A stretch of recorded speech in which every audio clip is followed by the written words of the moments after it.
and welcome back to the Boropolis Podcast YouTube channel. It's our first podcast back since the international break. We've had, I think it's fair to say, a little bit of a bump in the road, Nathan. But before we start talking about what was typical Boro in its finest fashion, prior to the football, how's your sort of international break been in the last few weeks for you? Yeah, I'm sound, Chris. I was looking forward to the football returning, and now I wish it didn't. I wish we had another week, but yeah, I'm all right in myself. Yeah, just plodding away. So yeah, what about yourself? Yeah, well, I mean, as we spoke about last podcast, I normally hate the international breaks. Ended up going to Wembley, as I mentioned, for the Ukraine game. Had a good day out. But you know what? Even though England won and it was a good performance and all the rest of it, there was just that bit in my head thinking it's just not as good as watching Michael Carrick's Middlesbrough. Let's just get that out of the way and get back to proper football. And I mean, as you've sort of said already, I kind of wish the game had been put back or someone had notified the players, at least for the second half, that the international break had come to an end, because I think a few of them were still in holiday mode or something. But yeah, we'll get on to the game because unfortunately, when you're doing a podcast, you've got to take the... It's great doing the podcast when we've won 2 or 3 on the bounce, but then we also have to tackle scenarios like this. So yeah, we'll start with the team, Nathan. Obviously, you went to the game. I imagine you were standing in a pub as the team news come through. What was the sort of discussion in the pub, and how were you feeling about when that come through at 2:00? Yeah, I think it was as expected a little bit, really. I think that many expected Huddersfield to be a tough opposition where they'd have 5 at the back and just stick it out and try and hit Boro on the break. And for Boro to be able to unlock the door, they'd need Paddy McNair in that back 4, just because of his ability to step out from the back, play into midfield, get Boro on the front foot. And I think that was a fair enough change. Everyone thought that would be one that Michael Carrick would opt to go with. And then the other one, of course, Riley McGree dropped out the side that beat Preston 4-0, and Aaron Ramsey stepped in. And I think, again, looking at the news of McGree missing one of Australia's games with flu symptoms, and of course, playing on Tuesday morning over here, Tuesday evening over there, and then having to travel all the way back, and only having a few days sort of training and sort of adjustment time back to UK time zones and things like that, it was probably always going to be a little bit tough for him to be able to start this game. And Aaron Ramsey's a good replacement. As we've seen, we've got a lot of attacking players that are supposedly in form, and he had a good sort of spell in the international break with the England youth system. So yeah, I thought the changes were fair enough, really. If Riley McGree had been fully fit, I think that everyone would have sort of hoped that he would start the game. But Aaron Ramsey's a like-for-like change, really, in terms of providing something perhaps a little bit more different to Riley McGree, but providing the same level of output. So I thought the changes were fine. The hope was that Boro would just go into this game, sort of continue on from where they left off prior to the international break, and click right into gear. But yeah, it probably wasn't to be the case, even in the first half, where Boro did go in a half-time leading. Yeah, you're right. It never really felt like Boro found that sort of level that we were at the end of the latest batch of games before the international break, as you say. And truthfully, it'll be interesting to hear your take on it. I actually felt that Huddersfield started the game better. A lot of especially on the radio, obviously watching the match this week from Spain. In fact, no, it was this week from Germany, actually. If you know, you know. But yeah, having obviously BBCT's coverage, Mado and Mark were basically saying how well Boro had started, and it was only a matter of time before we took the lead, and Huddersfield were sitting back. And I don't think they were so much sitting back. I actually felt they were a little bit more, for at least 20 minutes in the first half. They were a little bit more, I don't want to say on the front foot, because they weren't, terrifyingly good going forward, but it just seemed like they were a little bit more up for it. They had that good chance, obviously. I think it was Karoma that Lenihan clears off the line. And I think that chance woke us up a little bit in the first half, to be honest, because up until that point, we just hadn't really managed to get going. Yeah, I think that in terms of chances, Huddersfield were probably leading the way early on, pretty much because Boro, as expected, were always going to dominate the ball in this fixture. And part of Huddersfield's game plan in the end was letting Middlesbrough have the ball and sort of just limiting the passing options that they could go into. But Boro, of course, set out in an attacking shape, looking to try and make options to pass forward and get at Huddersfield. It left us susceptible to the odd long ball. And Danny Ward did really well in the opening stages, running the channels, causing all sorts of problems for Paddy McNair especially. Usually Darragh Lenihan's the one that stays in the middle. Paddy McNair's the one that follows the striker and tries to deal with them in the initial phase of attack. And yeah, Huddersfield obviously carved open that chance quite early in the game. Karoma should probably score, really. It's an open goal for him. Darragh Lenihan does really well to get back and clear that one off the line.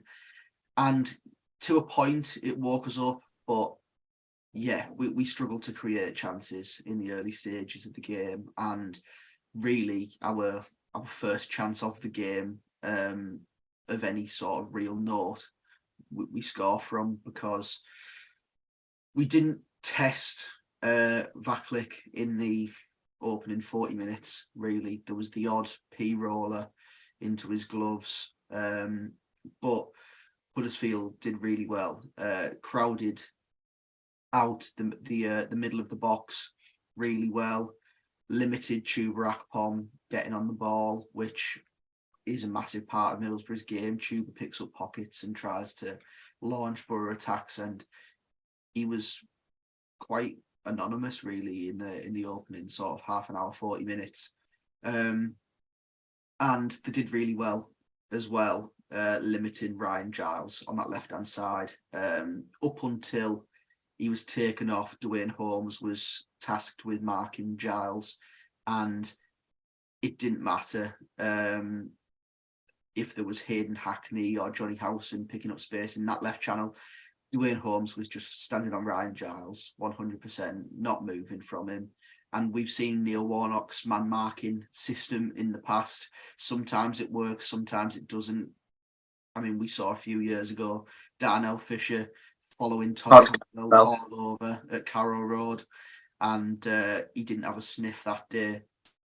And as I say, sometimes it works, sometimes it doesn't. In the first half especially, it did work for Huddersfield with Ryan Giles, but yeah, Boro did eventually make the breakthrough in a half where, as we have mentioned, Boro didn't really click too far into gear, and the goal comes from actually a Middlesbrough counter-attack, really. Aaron Ramsey does quite well, perhaps a little bit fortuitous to jump 2 tackles, makes his way further forward, it is a gorgeous ball in behind for Cameron Archer, takes the Huddersfield defender out, and Archer with his pace, he's not going to be caught, really. I thought that he was going to initially hit the shot, but he sort of checks a little bit, squares it. I think it is actually to Chuba Akpom, but it is a little bit ahead of him.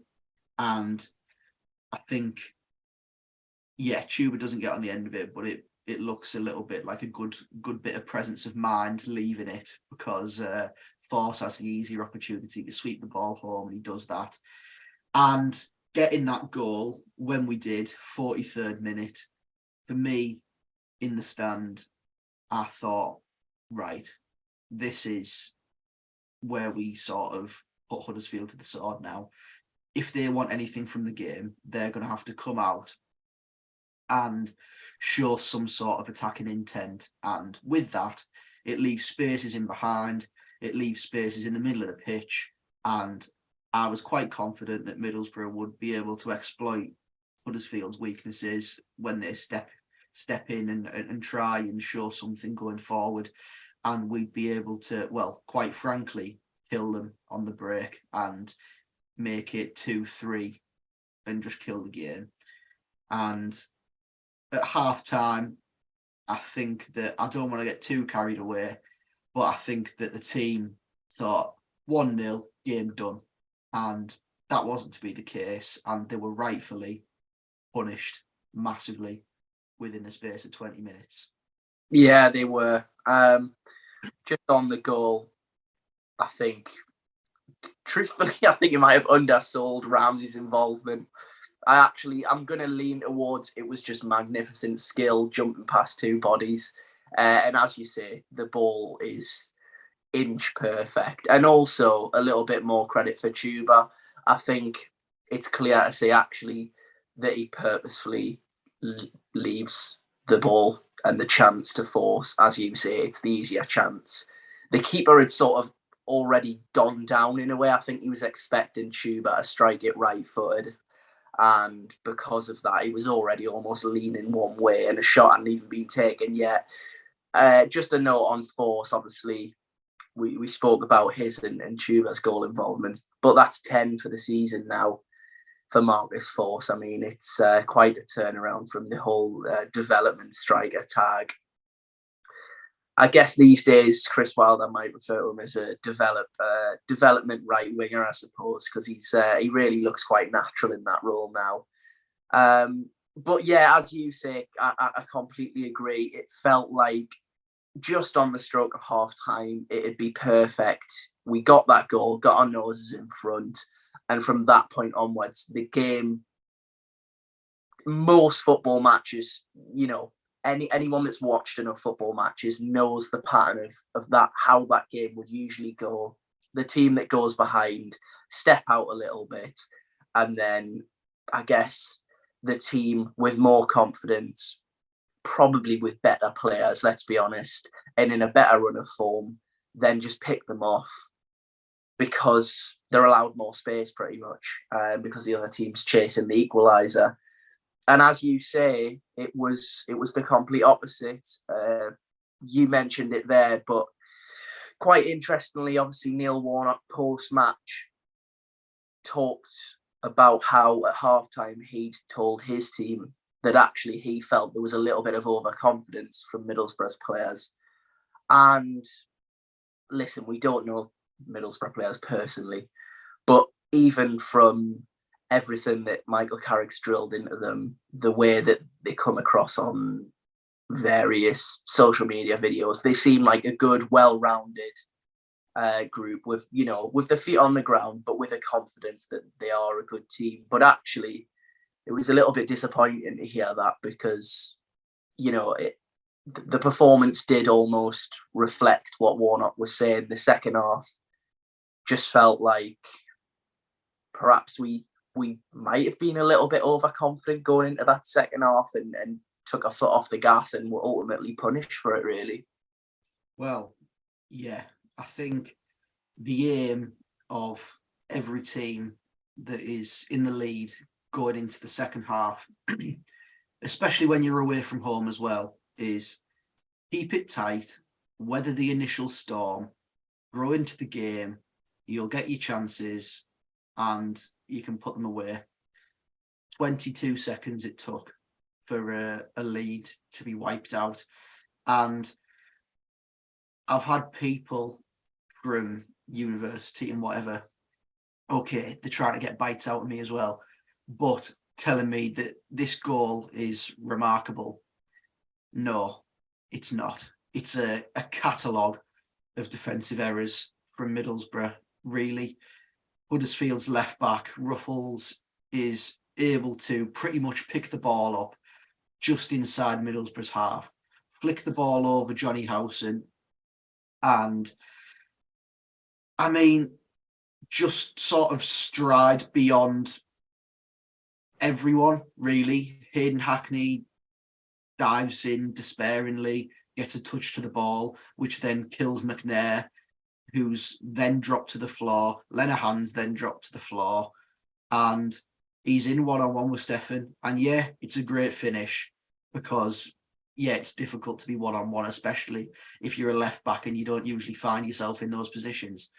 But horrendous defending. And to be there in the away end there and thinking how I've just sort of put my feelings across going in the second half earlier on in the podcast, to have that wiped away in an instant, I thought, yeah, it's not acceptable, really. And the hope was that that'd wake Middlesbrough up, but they well and truly capitulated in 20 second half minutes. From coming out the tunnel to 65 minutes, they well and truly fell apart. And if there was any sort of hope, because I don't want to jump in two-footed, but if there was any sort of hope of making a challenge for top two in this running, then it was well and truly wiped away in 20 minutes. And that is the narrative of Middlesbrough fans, the narrative of the national media, and no one can quite really believe what happened. I don't think you'll be able to put your finger on what happened, Chris. I certainly couldn't. They just got well and truly put to the sword in a matter of moments. And yeah, the first goal comes, as we mentioned, through defensive mistakes. Do butt in, Chris, if you do want to go through the goals with me. But I was just going to nail through pretty much, because I understand. You probably just want to get zoomed through them and basically forget that the whole thing happened. But no, I will quickly butt in on the, obviously, the equaliser. I think in the end, Ruffles has gone past 6 players, if you include Stefan, by the time he's put the ball in the back of the net. And it was almost one of them where I just turned to my dad, watching the game with my dad, in utter disbelief. I actually couldn't believe what I just witnessed, really, because, as you say, you know, this Middlesbrough team, the national media, as you say, Middlesbrough fans, the general narrative around Michael Carrick's Middlesbrough is that they play fantastic football, which they do, but they also probably haven't got enough credit for it, in fairness. In my opinion, have defended very well for a lot of Michael Carrick's tenure. Even people like Ryan Giles, I think, have improved massively in his defensive aspect of the game. Tommy Smith rarely performs at less than a 7 out of 10. There's no glaringly obvious errors. Darragh Lenihan, since Carrick's arrival, has been our best centre-half.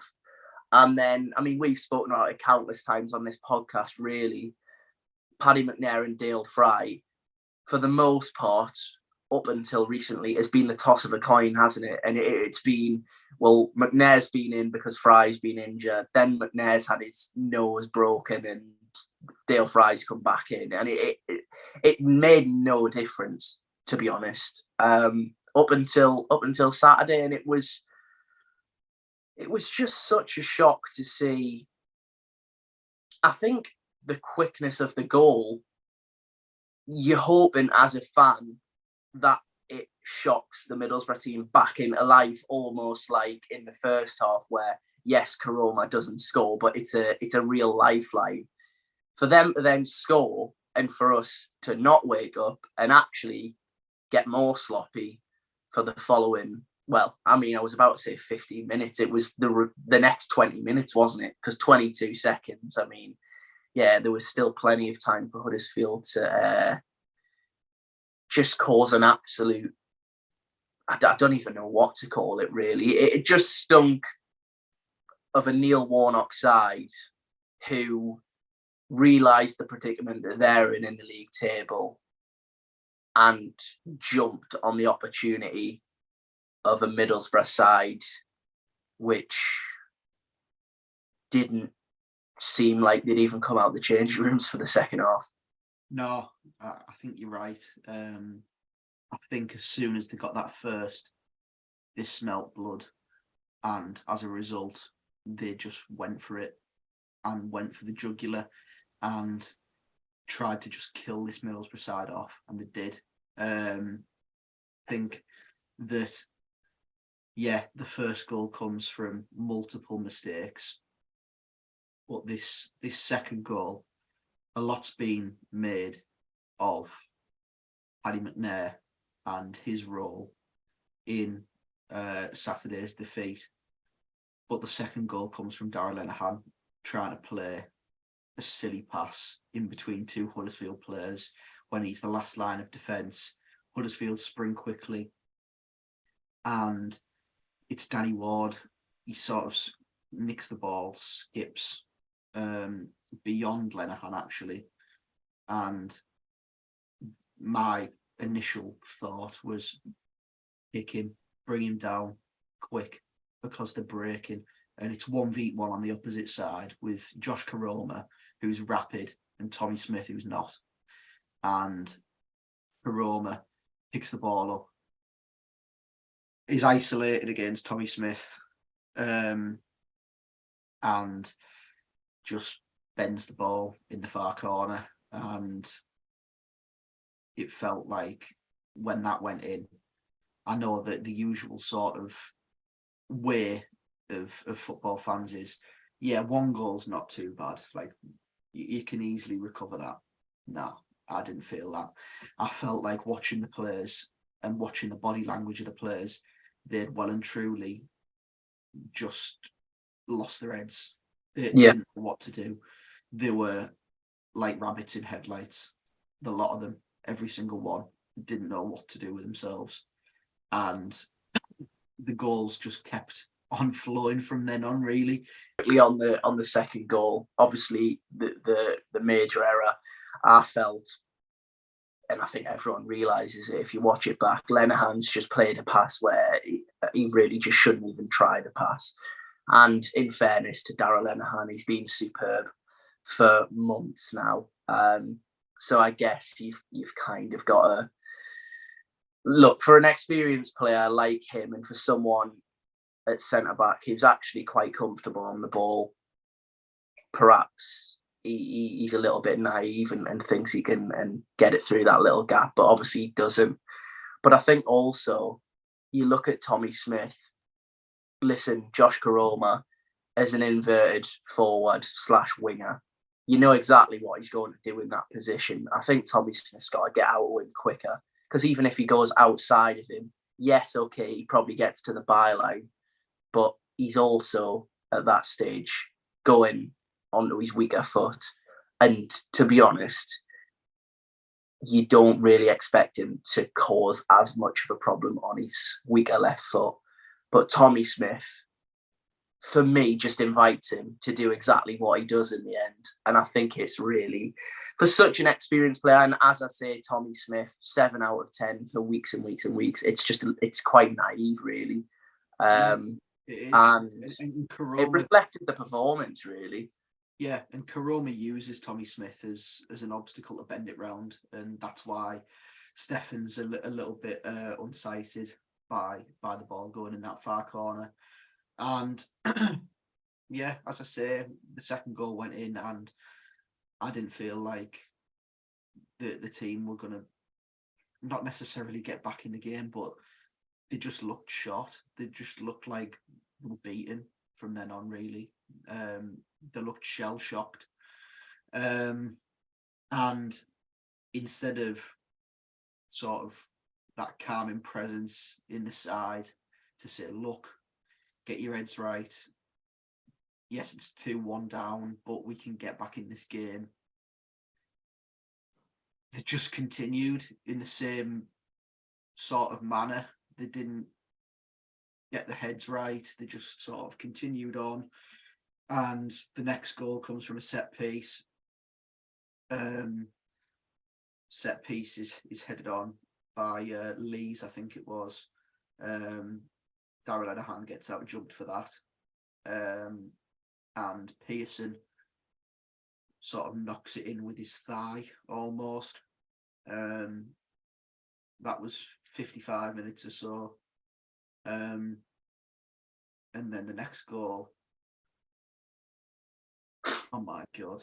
The next goal was just embarrassing, really. Aaron Ramsey steps up because he thinks that Paul's either going miles wide that is bounced into the ground, or he just thinks that he's going to play the lad offside, but he can't play Pearson offside because Lenihan's too deep. I think that this is sort of coming out as a little bit of a not exposing, but exposing people's arguments that Paddy McNair's at fault for everything on Saturday afternoon when Darrell Lenihan's been at fault for 3 goals here. It was a torrid afternoon for both Middlesbrough centre-halves. There's no getting away from it. I'm not going to pick and choose which one. But a torrid afternoon for, well, I'd say both centre-halves, but the full lot, the full squad, the full lot, Michael Carrick, the fans, everyone. It was a torrid afternoon. Conceding 4 goals to the team at the 3rd bottom of the Championship is embarrassing. Of course, anything can happen. It's the Championship. The result can happen, but it's the manner of how the goals went in, and 20 minutes of madness have absolutely ripped a game that was comfortable away. And yeah, none of those goals really were unavoidable. They were all quite easily able to be defended comfortably, and we've only got ourselves to blame. Yeah, I guess obviously around about the time, I can't actually remember if it was the 2nd, 3rd or 4th, to be honest. It may well have been just after the 2nd, but obviously the news come through at that stage that Sheffield United had found their opener at Norwich. And at that point, I think, truthfully, most people, including myself, realised if we didn't already have an uphill task, it had just become an uphill task. And one of the motors on the promotion wagon had decided to pack him. Because, yeah, you look at the situation now, 6 points, obviously Sheffield United with the game in hand, and you look at our fixtures. It was not only the manner of the defeat, but also the main results. Luton, of course, now in the picture again. And Sheffield United scoring. It just knocked the wind out of our sails. It was a complete sucker punch. And I never at all want to seem sort of, greedy would probably be the word, and say, when you've got to have a little bit of perspective in these situations and say we've come from 21st in the table when Carrick come in, and now we have a very good chance of getting in the playoffs. But I think the comments from Warnock, whether he said that intentionally to sort of try and upset a few people, or whether he genuinely meant it, I mean, sometimes you can never really tell with Neil Warnock, but it didn't reflect well. And to be honest, I kind of almost believe him, because that performance was so out of the blue from the way we have been. A little bit of overconfidence setting in would be the only reason that could possibly just occur like it did. So yeah, I mean the fourth goal we've sort of covered it. Pearson goes in at the back post, and yeah, at that stage all the stats started coming out. Huddersfield all season had scored 33 goals, and obviously scored 4 on the afternoon. So you can work out the percentages of how many goals that game equated to in terms of their scoring this season. But yeah, Nathan, it's a difficult situation because you want to be angry at the performance, but then you need to find the right balance of thinking, well, we're still, from the position that we were in a very good position. And it's difficult to find the words, isn't it? Yeah, it is. And of course, there was sort of a little glimmer of hope with a disallowed goal that looked, for all that's holy, that it was over the line, and then it wasn't over the line, but the referee gave it as a goal and then didn't give it. I don't know what he didn't give it for. He gave it for a foul on the keeper. He gave it for a foul. Well, yeah. Fair enough. It looked a little bit touch and go in that sense. And then of course we did see Chuba Akpom's 25th goal of the season, a ball in from McGree and a header from Chuba. And that was all she wrote, really, in this game. But yeah, bitterly disappointing.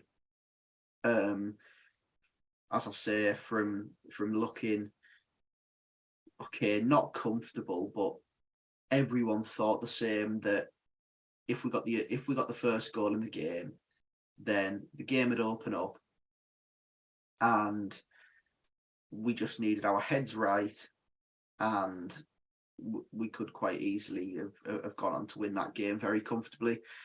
And it wasn't to be. The players just capitulated, really, in 20 second half minutes, and it blew a lead.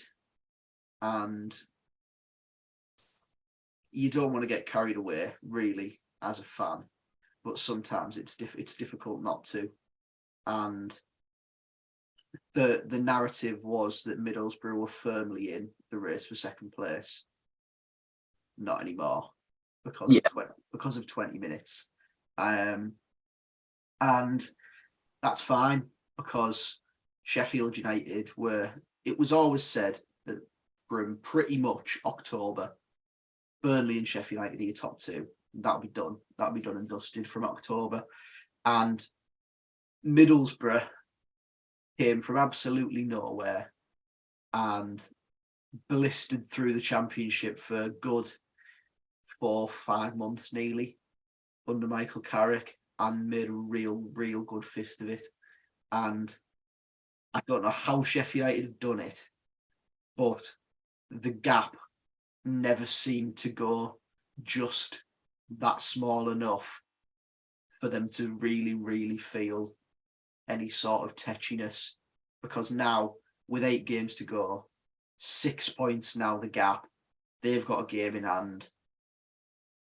Factor in that we've just been tonked away at third bottom of the league, and they've just been to Norwich, who were probably one of their most difficult games in this run-in, and the manner in which the one where they had to grind it out with a daft 1-0.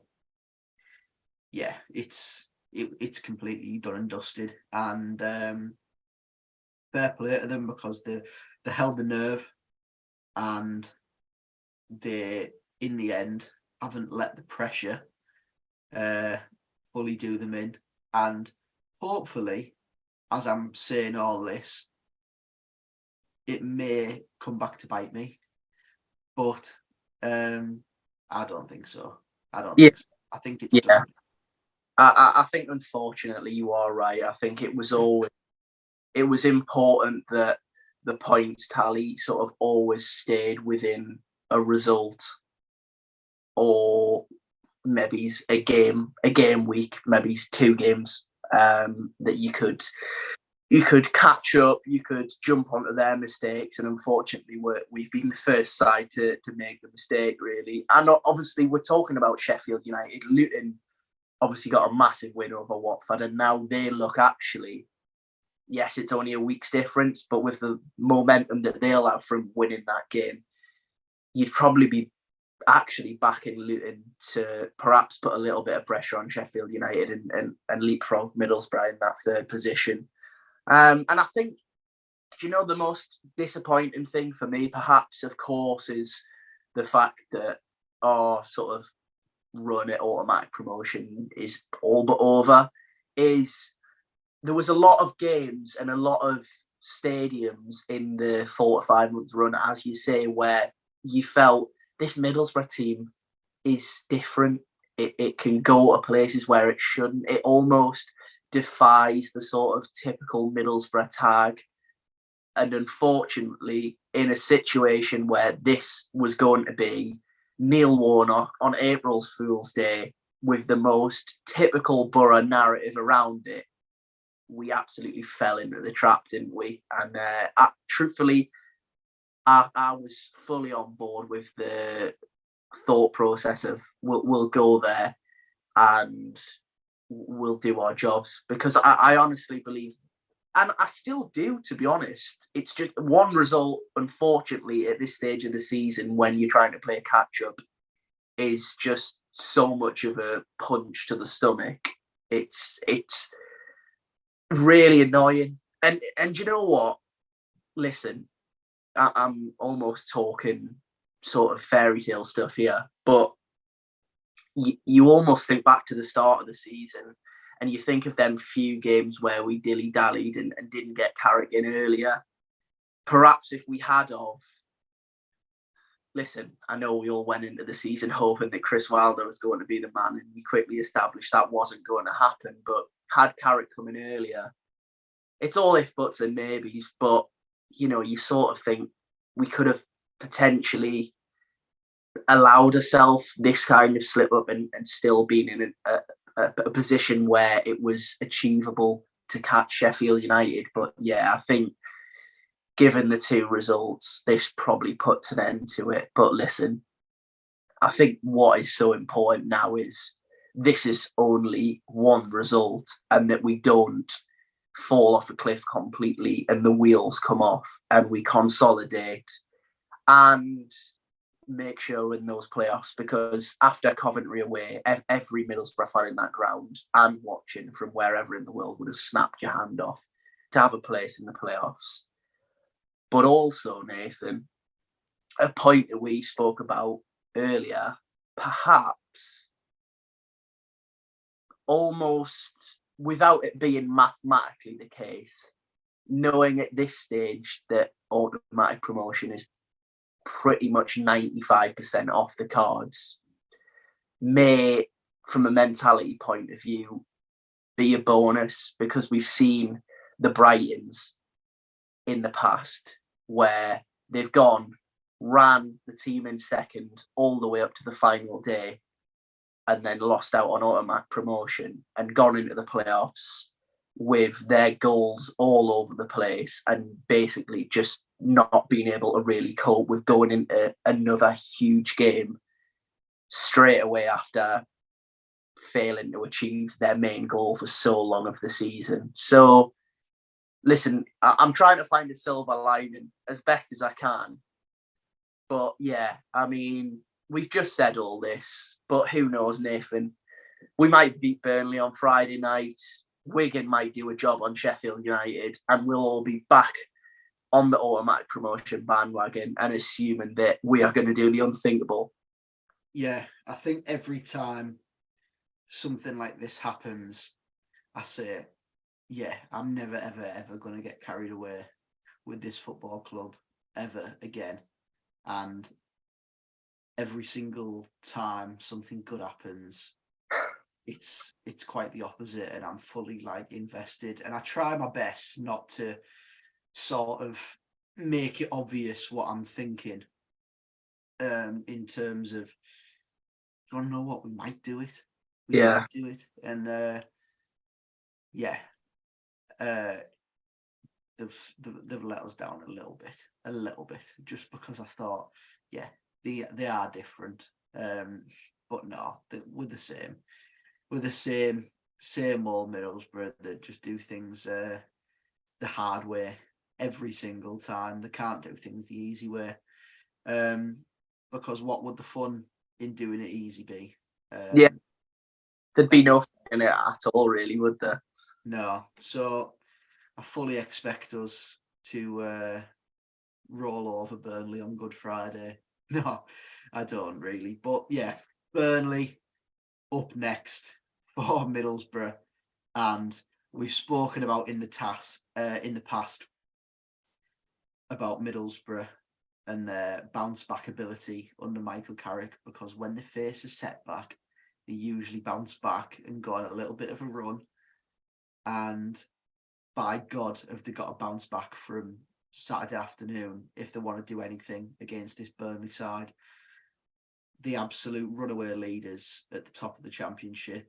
Yeah, they are the champions elect. When they face setbacks in their season, they do bounce back. They went 1-0 down to Middlesbrough at home just before Christmas and, well, battered us from that goal pretty much. That was the wake-up call that they needed.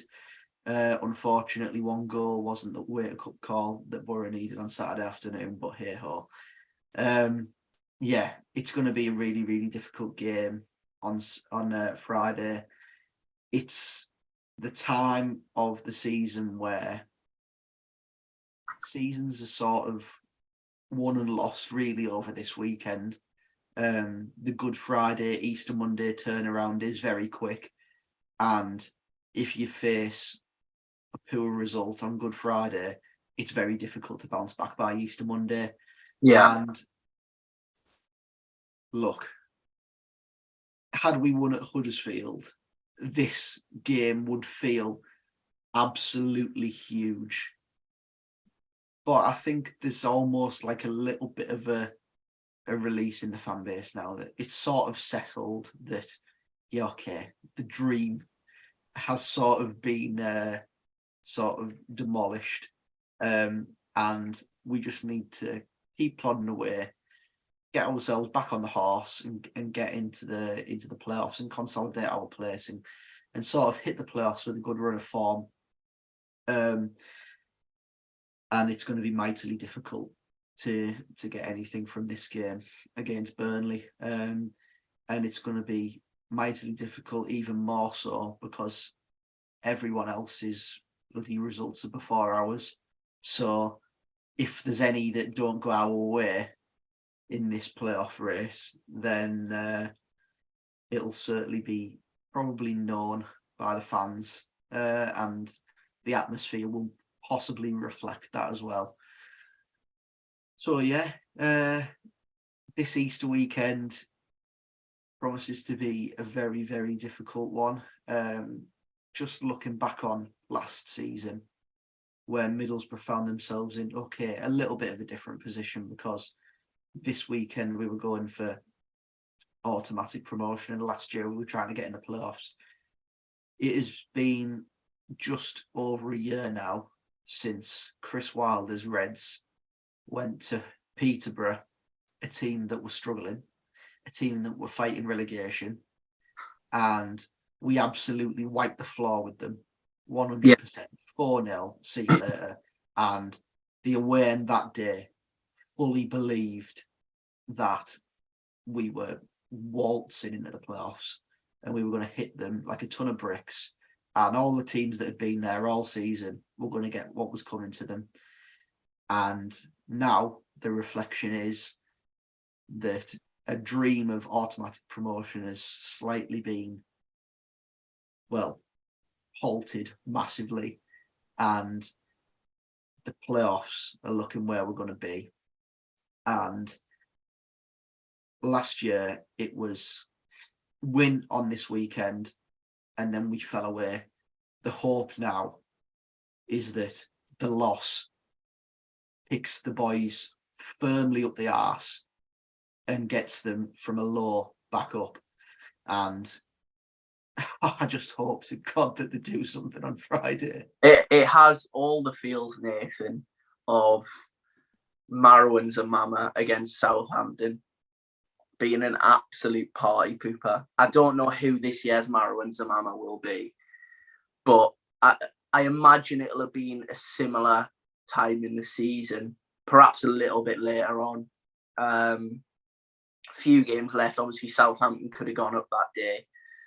And then Nicky Bailey and the little Moroccan stepped up and basically shut them up, spoiled the party. I don't actually know how many wins Burnley are away from being promoted. I don't imagine it's many. But obviously, there is the fact that Burnley take on Sheffield United on Monday, I believe. So, if we do the unthinkable, if we beat Burnley, Sheffield United might start to. To be honest, Nathan, I'm just making up fairy tales in my head as this podcast is going along. I don't want to get caught in that trap. But obviously, you mentioned the Easter period as a whole. Burnley, obviously, I mean, they are the best team in the league, aren't they? They come at the Riverside. But then we go away to Ashton Gate on the Monday. And I mean, truthfully, it's never really been too much of a happy hunting ground for Middlesbrough over the years. No, it hasn't. They're just one of them sides that, since they returned to the Championship, they gave it a real good go a few years ago of trying to get into the playoffs. And they had a really good side as well. I'm talking about that side where Bobby Reid was top goal scorer in the Championship. Big donkey Aidan Flint was banging in about 25 goals a season. And then came to Middlesbrough for 7 million and scored 1, and that was it. And since then, they've had to sort of balance the books a little bit, manage the way, and they've got a good few sort of academy players coming through. Of course, Alex Scott is the main one, and actually he's out injured at the minute and probably will miss the game, which is an added bonus a little bit. But they do have other players as well. The attacking players are very good. In the last game, we talked about Antoine Semenyo, no longer with Bristol City now. He's in the Premier League with Bournemouth. But Tommy Conway, an academy graduate, Andy Vyman, hasn't really hit the heights of what he did last season in the Championship, but still scored against Middlesbrough in the return fixture, obviously. But yeah, they're a difficult side to go to. It's away from home as well. Sky have banged it on because they just love Middlesbrough, and they thought that it was going a certain way in this run-in, and it doesn't look to be the case. But they've put Middlesbrough on every single game from now till the end of the season, so I hope they're happy.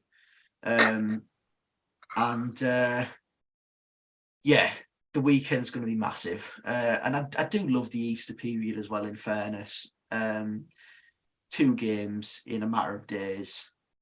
And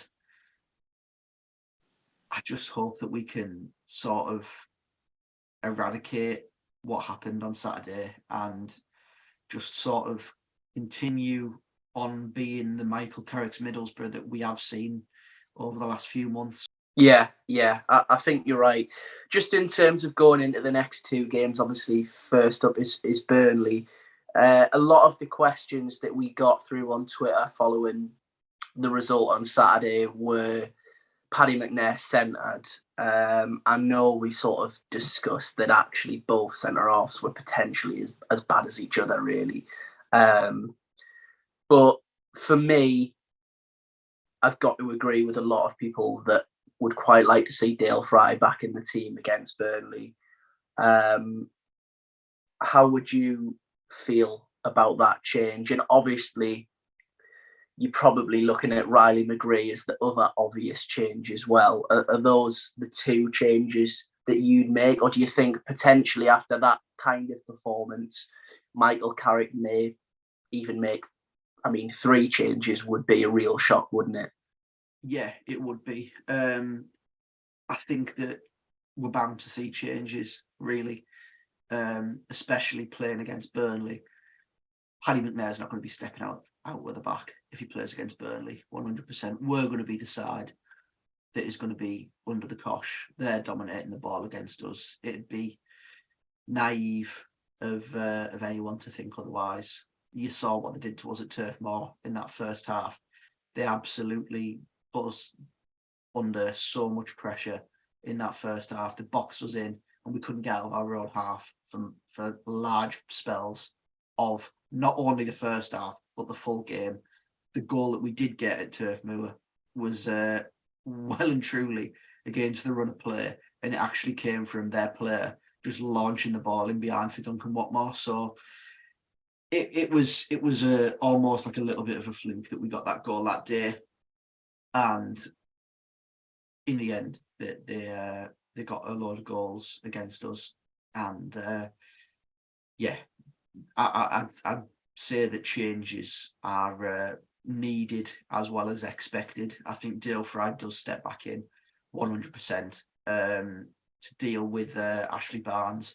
A lot's made of Burnley's attacking players in terms of Zarori, Benson, Goodmanson, these players that have sort of brought, okay, Goodmanson's been there a few years, but Benson and Zarori have brought a little bit of flair, a little bit of pace and attacking trickery to Burnley. But they still have the old school Ashley Barnes up front, who doesn't care about any of this tippy-tappy stuff. He's going to try and be physical with our centre-halves, and it's going to be a real battle for both Dale Fry and Darragh Lenihan. Nathan Teller as well, who is... Teller, of course, yeah. Teller will probably be just in behind Barnes, actually. That struck me a little bit by surprise the other day watching Burnley and seeing Teller, who's predominantly a winger, playing as a number 10, but we know about the sides in the Championship this season that have been successful have number 10s that have never played there in their entire career, and they score loads of goals. And anyway, but yeah, I think we're bound to see a change at the back, 100%. Tommy Smith, his performance on Saturday was way off what we've seen him put in for Middlesbrough. Usually he's the man that is the trusty 7 out of 10 every week, and it probably for the first time so far in a Middlesbrough shirt he dropped below 7 out of 10, and he's going to have his work cut out on Friday evening. He'll probably be up against Zarori, who didn't play against us in the last fixture because he was away with Morocco at the World Cup. So that'll be a scary mismatch probably in terms of pace. Ryan Giles will be against Benson. Again, Giles was killed by Benson in the previous fixture, so that's a massive worry. But I don't think there will be changes at fullback, despite my worries. Where I do think there'll be changes is I think Aaron Ramsey will probably drop out, and we will probably see McGree return to the side. But then you can weigh up, okay, McGree's movement is good to unlock the door a little bit, but if this game's going to be perhaps a little bit more open with Burnley stepping forward and having a lot of the ball, then you could say that, well, Aaron Ramsey has a lot more pace than Riley McGree does on the break. So you could sort of make the case for Aaron Ramsey. But yeah, I think McGree would probably come back into the side. And apart from that, I think the changes would be pretty much reversing what we saw at Huddersfield back to what we saw against Preston, really. But look, I think that this game, weirdly, will probably suit us a little bit more than Huddersfield. We're going into this game as underdogs, aren't we? Yeah. And that might be a good. Not only that, but just in terms of the play style, I think that Middlesbrough, we've broken down lots of sides in the Championship so far. We didn't face as stern a test when we played against Wigan, Cardiff, Blackpool, these teams that are down the bottom of the league. But we usually do quite well against the sides that are a little bit more, I suppose, expansive's the word.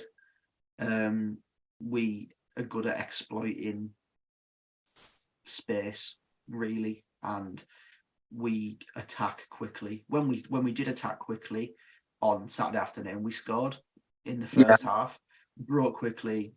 Within 2 passes, we'd scored, and we've done it to sides that want to play expansive football against us. Okay, not to the same level that Burnley are, because of course they're a fantastic side, but Sheffield United wanted to open up against us, beat.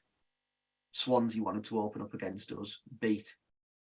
It's a game where I think that we can get at them a little bit, and that might come back to bite me on the arse, because they are fantastic.